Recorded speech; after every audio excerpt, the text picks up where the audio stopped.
ஆண்டவர் இயேசு கிறிஸ்துவில் பிரியமான சகோதர சகோதரிகளே, ஆண்டவரின் சமாதானம் உங்களோடு இருப்பதாக.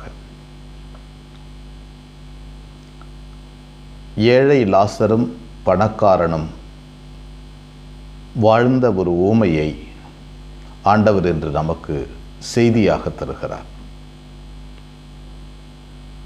இந்த உலகத்தில் பணக்காரனாக இருப்பது தவறல்ல, ஆனால் ஏழையாக இருக்கின்ற ஒருவனை பார்க்காமல் கண்டும் காணாமல் தன் கண்ணுக்கு முன்னால் இருக்கின்ற மனிதனை பார்க்காமல் இருப்பதுதான் தவறு. தன் கண்ணுக்கு முன்னால் ஒரு ஏழை உணவுக்கும் உடைக்கும் பாதுகாப்பிற்கும் கஷ்டப்படுகிறார் என்றால், தான் வைத்திருக்கின்ற பணத்தை வைத்துக்கொண்டு சுகபோகமாய் வாழுகின்ற ஒரு பணக்கார நிலை கடவுளுக்கு முன்னால் ஏற்கத்தக்கதல்ல. எனவே ஒருவர் பணக்காரனாக இருப்பது தவறல்ல, மாறாக அந்த பணத்தை வைத்துக்கொண்டு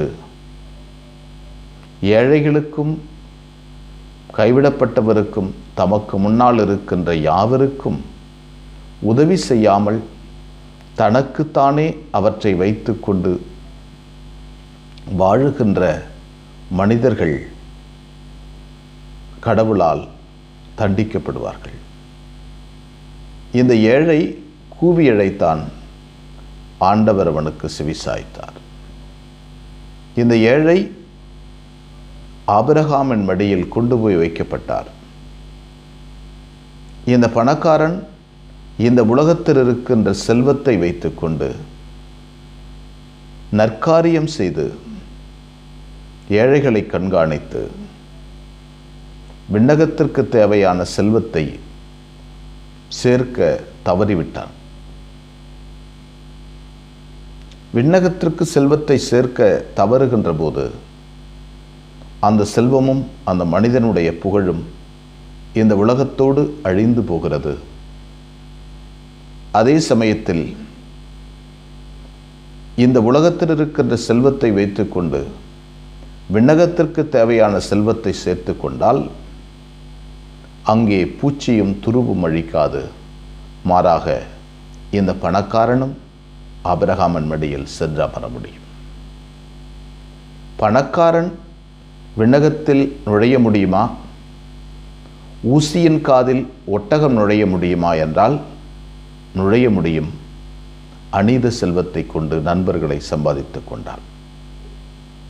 அநீத செல்வத்தை கொண்டு நண்பர்களையும் கடவுளுக்கு தேவையான மனிதர்களையும் சம்பாதித்து கொண்டால் ஊசியின் காதில் ஒட்டகம் நுழையும். இந்த பணக்காரன் மட்டுமல்ல, ஆண்டவருடைய இறைவாக்கில் நிறைய செல்வம் வைத்திருந்த பணக்காரனும், நெஞ்சே நீ குடித்து உண்டு குடித்து இளைப்பாறு, உனக்கு தேவையான செல்வம் நிறைய இருக்கிறது, உன் களஞ்சியத்தை இடித்து பெரிதாக கட்டுவேன். ஆனால் இந்த மனிதன் அன்றைய நாளில் கிடைத்த செல்வத்தை வைத்துக்கொண்டு களஞ்சியத்தை தான் பெரிதாக்கினானே தவிர தன் அரண்மனைக்கு கீழே இருக்கின்ற மனிதனை, பசியோடு இருக்கின்ற மனிதனுக்கு அவர் தரவில்லை. எனவே ஆண்டவர் சொல்கிறார், அறிவிலேயே இன்று இரவே உன் உயிர் உன்னை விட்டு போய்விடும். எனவே விவிலியத்தினுடைய முழுமையும் கிறிஸ்துவின் போதனையும் செல்வத்தை வைத்துக்கொண்டு இந்த உலகத்தில் நண்பர்களை சம்பாதித்துக் கொள்ள வேண்டும். நண்பர்களை சம்பாதித்துக் கொள்ளவில்லை என்றால் செல்வம் விண்ணகத்தில் இருக்காது, நாம் ஏழையாகவே கடவுளின் இல்லம் செல்வோம் என்பதுதான். எங்களை நேசிக்கின்ற விண்ணக தந்தையை போற்றுகிறோம். இந்த அற்புதமான நாளுக்காக நன்றி சொல்கிறோம். ஆண்டவரே, இந்த நாளுக்காக நீர் கொடுத்த வல்லமைக்காக நன்றி. இந்த உலகத்தில் நாங்கள் வாழ்ந்த வாழ்க்கையின் பொருட்டு எங்களுக்கு விண்ணக செல்வம் கிடைக்கும் என்பதை சொல்லுகிறீர் ஆண்டவரே. அந்த வாழ்க்கை எங்களுடைய உற்றார் உறவினர்களை, பணமில்லாத வறியோரை, ஒன்றுமில்லாதவரை, ஏழையை, கைம்பெண்களை நாங்கள் கண்டுகொண்டு எங்களால் முடிந்தவற்றை அவர்களுக்கு உமது அன்பை காட்டவும், அன்பினால் நாங்கள் விண்ணகத்திற்கு தேவையான செல்வத்தை சேர்த்து கொள்ளவும் எங்களுக்கு வரம் தாரும். அனைவரையே எங்கள் அன்பு தாயே, உம் திருமகனிடம் எங்களுக்காக இடைவிடாது பரிந்து பேசும். ஆமாம்.